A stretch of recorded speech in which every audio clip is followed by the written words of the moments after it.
Hello and welcome. My name is Scott Moon. I am one of the career counselors in the Career and Internship Center here at Utah Valley University. In the Career and Internship Center, our goal is to help students be successful landing that job when they are done with their degree. We help students navigate which direction they want to go if they're not sure what they want to major in, to helping them with their resumes and through the interview process. Today, we're going to be talking about interviewing, and I will be giving you some tips on how to navigate that portion of the job search. Just know that it's been said that the resume is to get you the interview. The interview is to get you the job. So if you are called into an interview, we want you to go in there with the confidence knowing that they think or have deemed you qualified for that job. We want you to go in with that confidence to prove to them now that you are the right person for the job and that you would be the perfect fit. We're going to talk through a lot of different things on preparation, what happens during the interview, and some things that happen afterwards. And so that's what we're going to navigate in the next 20 minutes or so. Before you go in for an interview, there's a little bit of research that they're going to expect you to do. The first bullet there, the me in 30 seconds, that is hopefully something you've heard of before. Some people call it the elevator pitch because that's about how long you have to talk to somebody in that environment. This would be something that you would use at a career fair when you go up and talk to the recruiters at certain booths, right? A little bit about you, what you're interested in, what your experience is, and what you're looking for. We'll talk a little bit more about that later on in the presentation. But also know that whether it's a company or a grad school, there's still going to be some research expected on your part so that you know what they're all about. Okay. Market value, salary, skills, that kind of thing. Salary should not come up early on in the interview process, but it's a good idea to know a salary range for the position you're applying for so that if you do have to talk about it, you at least know what the ballpark figure is for that. Social media, obviously this is a big one. We have a lot of employers tell us that they go out and search on social media to find you, to see what they find, to see. And so be careful about what you put on social media. And if you have to clean some of that up, then I would recommend doing so before the interview. We've talked about the position of a job or the program itself, that you're going to be expected to know certain things about that. You can find that on the internet, on LinkedIn, their own webpage, but you want to know and have a good idea of what they're all about. Before we get started too far into this, one of the recommendations is that you are organized in how you go about doing your job search. The QR code on the screen is for a spreadsheet that can help you keep track of how many jobs you're applying for and some details about each one of those. And that way you can keep track. If you're applying for several jobs, for example, with the same company, you could get those a little confused and mixed up, and it could make you look a little silly if you're not keeping track of that. The other thing that I would recommend that you do is if you find a job that you are going to apply for, that you keep a copy of the job posting so that you can reference that before the interview if you need to. Most jobs, when they close, that job posting goes away and you are not going to be able to find it anymore. So if you have it in a folder or something that you can reference, I think that would be also very helpful in keeping you organized. Before, again, things you do before you actually go in for the interview. Hopefully some of this is going to be common sense, but appearance and hygiene, we want you to make sure that you're taking care of yourself. Let's talk about appearance for just a minute. This is not the time to make a statement on how you dress.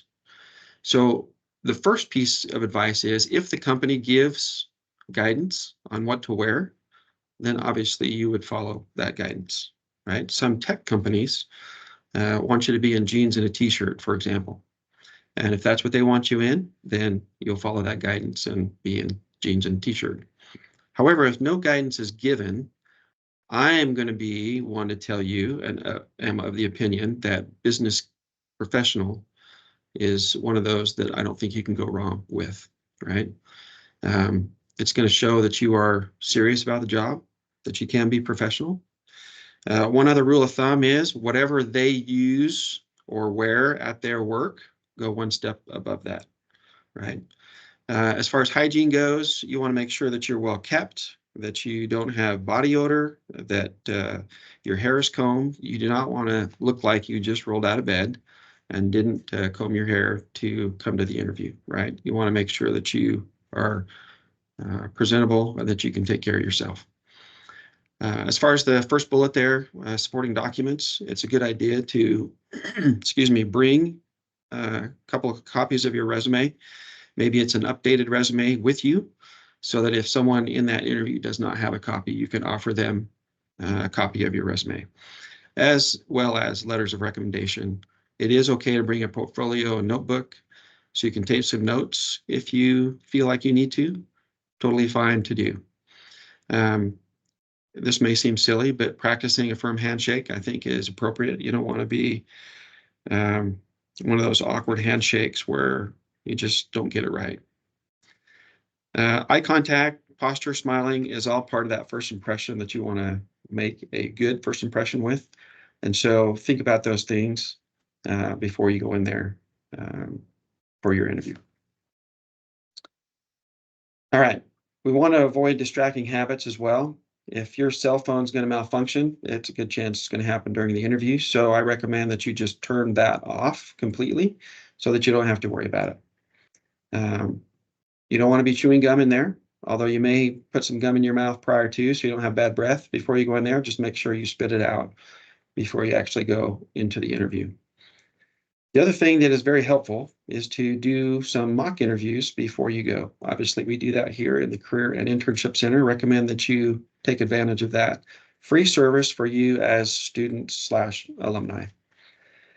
One other thing that I will recommend that I think is very helpful is to practice common interview questions out loud multiple times. Out loud because it is totally different than just thinking about what you are going to say. Multiple times because as you do so, it will help with your articulation, your cadence, your thought process. And even if you don't get those same questions that you practice, those things will help you in answering other interview questions as well. That can be done walking around your room, talking out loud, looking in the mirror, answering those questions, having someone call them out to you, or again, make an appointment with the Career and Internship Center, and we can help you out there. There are several interview types that I'd like to go over. Some of the more common ones are the one-on-one, right? You and one other person, and they are going to be asking you questions, and you're going to be answering those. That's fairly common. A panel one, I think, is a little bit more common. I think that's what we see more today, if it's not online, which we'll get to here in just a second. But that means you are in a room with, two or more people around the table, and they are all asking you questions, right? So you are going to be answering the question to multiple people. A lot of times they will go around the room and take turns asking you a question. And so one technique that I like to try and use is the person who asks me the question, I will start answering my question while looking at them. And then while I talk through the rest of that answer, I will try and include everyone else in the room by looking around, and then end with the person who asked the question. Don't think too much about that. If that's not something that is just kind of easily done as you do it, then don't worry about it. But that is one technique that I think works well. As far as the group interview, this is kind of the opposite, right? You have one person up in front interviewing multiple people at the same time. There may be several reasons for them in doing this. One of those may be they just have a large number of people and they're trying to whittle it down to a number that they can actually interview like they normally would. Or they may want to see how you react in a group. Can you get your point across without stepping on other people? And can you be respectful of other people's responses, etc. Right? So keep that in mind as if you find yourself in a group interview setting. Phone interviews are not as common, but they still happen. So some of the things to consider when you are involved in a phone interview. One, the experts will tell you that if you dress up as if you were going to the interview, you will perform better, even if it's on the phone. But that is totally up to you on how you dress. But some things to think about are, number one, who's calling who to start that interview? What's the time zone of each player? And are you on the same one, right? And then whether you sit or stand or walk, that is totally up to you. If it were me, I would be pacing back and forth while I'm doing that phone interview. Whatever you feel comfortable with. You also want to make sure that you have a good connection. If you don't have good reception where you are, you want to make sure that you are in a place that has good reception. And you don't want to have distractions or interruptions, right? So if you live with roommates or your family, you may want to lock the door and say, I need this amount of time so that I'm not disturbed. And so that would be one of those things to consider as well. All right, video, Skype, FaceTime type interviews. First of all, I want to make sure that we understand there are two different types of video interviews, right? There's one where you are actually talking to a person back and forth. And then there is another one that's recorded where you will receive a question, a pre-recorded question from somebody, and then you will have 2 minutes or so to answer that question. And you're not necessarily talking to anyone. They will watch that later. So just realize that there are two different types of those interviews. The considerations for this are very similar to the phone, with the added, we want to make sure that there's nothing in the background that's going to be controversial. We don't want to well, we want to just make sure that it's a good background, right? Nothing hanging on the walls that are going to cause problems, or a messy room, or open closets. The lighting could be an issue too. Natural light is better if you can get that. Otherwise, I would turn on your camera and kind of see what they're going to be seeing before you actually partake or start the interview, right? Again, you don't want to have interruptions. Understand this time they are going to be able to see behind you. So if someone walks in on you, then that's not going to look real great, right? So keep those in mind as well. Also, your internet connection is an issue. If it's one that is not great and keeps freezing, then recommend that you get to some place where the interview can be done without internet interruptions. Okay. All right, a performance interview is one of those that you're going to have to perform in whatever they're asking you to do. If you're a computer programmer, for example, you're going to have to do some coding. In a previous life, I flew airplanes. So if I were going to go fly for a company and they were interviewing me, the performance part of that would be throwing me in a simulator to see if I could really fly an airplane, right? You should know about these before you get to the interview. So just be aware that that is an option for some of those interviews. Social gathering, meal, those types of things may seem relaxed. They want to get you in a setting that is not so professional, I guess, but you want to make sure that you remain professional and treat this as an interview. They want to see how you interact with the team or with other people, or how you handle yourself in public, right? So if you get invited to a dinner, even though they say relax and the conversation is not like an interview setting, just keep in mind that this is an interview, okay? All right.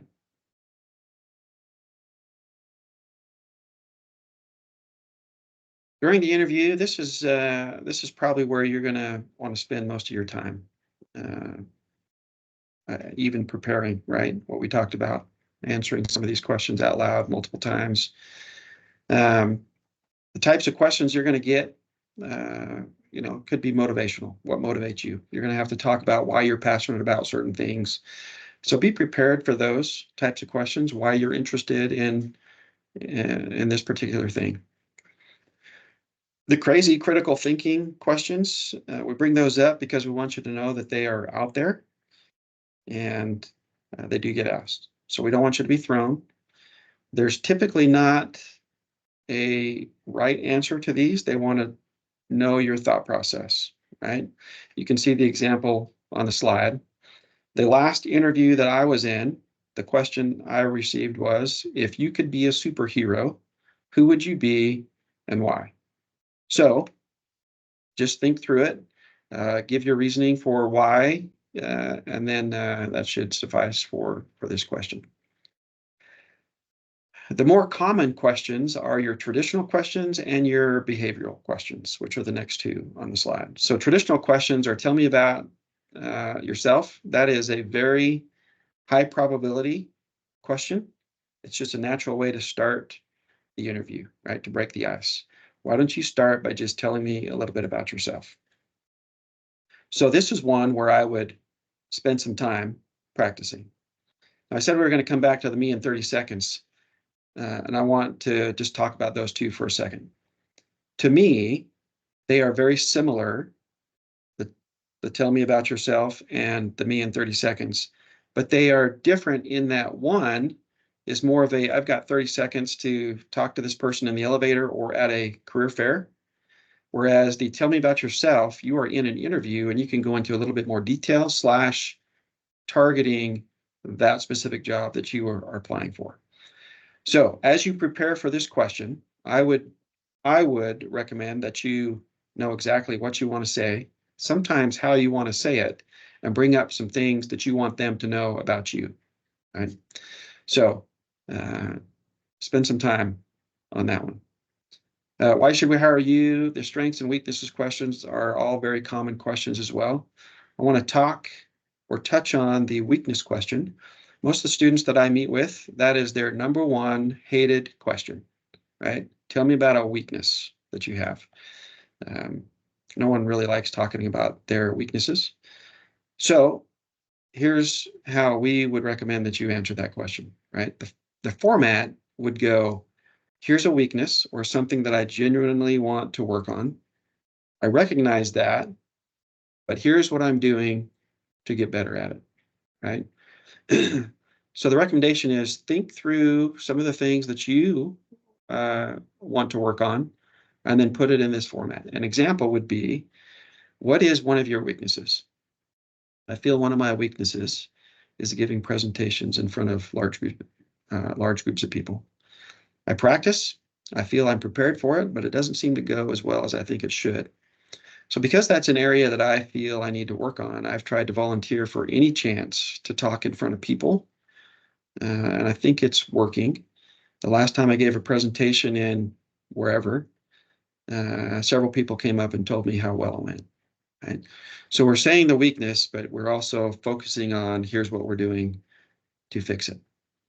The strengths question, I do want to touch on that a little bit. I've had a lot of employers say, we do not like when students use weakness question.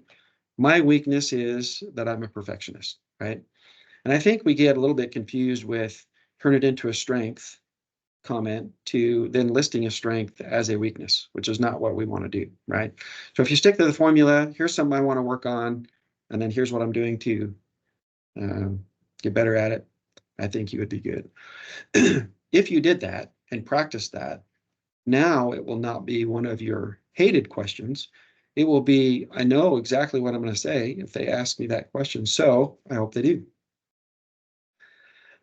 All right, the performance behavioral questions usually start with, tell me about a time. These are very common, very popular in interviews.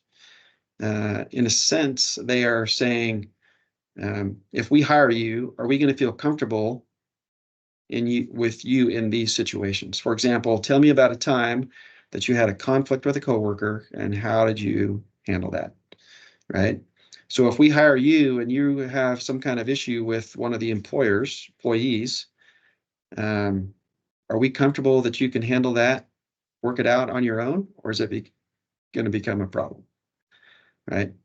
In these behavioral questions, they want a specific example of how you handled that. So you can talk in generalities first, but at some point you need to say, yeah, I remember a time when, and then go into that story. We recommend that you use the STAR method, right? Talk about the situation, the task, the action, and then the result. And the result, we want it to be a successful, happy outcome. If your answer is with that conflict with another person, we've never spoken again, probably ought to pick a different example. I think it's helpful to go through and brainstorm some of these experiences that you've had that you could answer, use as answers to some of these questions. Makes it a little bit easier than just trying to start from scratch in the middle of the interview thinking, what kind of experience have I had that could answer this question, right? And you may find that some of these experiences, depending on what you focus on, could answer multiple questions, right? Tell me about a time you went above and beyond. Tell me about a time that you failed at something. There are a lot of these questions, and you're going to look through your experiences and go, what could I use to answer that question? And ideally, you would get asked one of those questions, and you can think, oh, that experience right there, I could use to answer this question. Right? And that would make it a little bit easier for you. In addition to that, not only making maybe a bullet list of some of those experiences, you could practice telling them so that if you do have to use them in an interview to answer one of the questions, now you've had practice telling that story in the STAR method, as we've talked about. All right, the last one on there, just going to touch on real quick. There are certain questions that they are not allowed to ask you because they could discriminate against you. That is why those questions are not allowed. So if they ask you some of those questions, it could be just in innocence. They may not get training on how to interview people. They just may try to break the ice and talk. So just know that you don't have to answer these questions. If they do ask you, a simple way to get around that could be, hey, I would love to answer that question if you can tell me how that applies to the job. Or simply, I don't feel comfortable answering that question. That may clue them in on, oh, that's maybe one of those questions I should not be asking.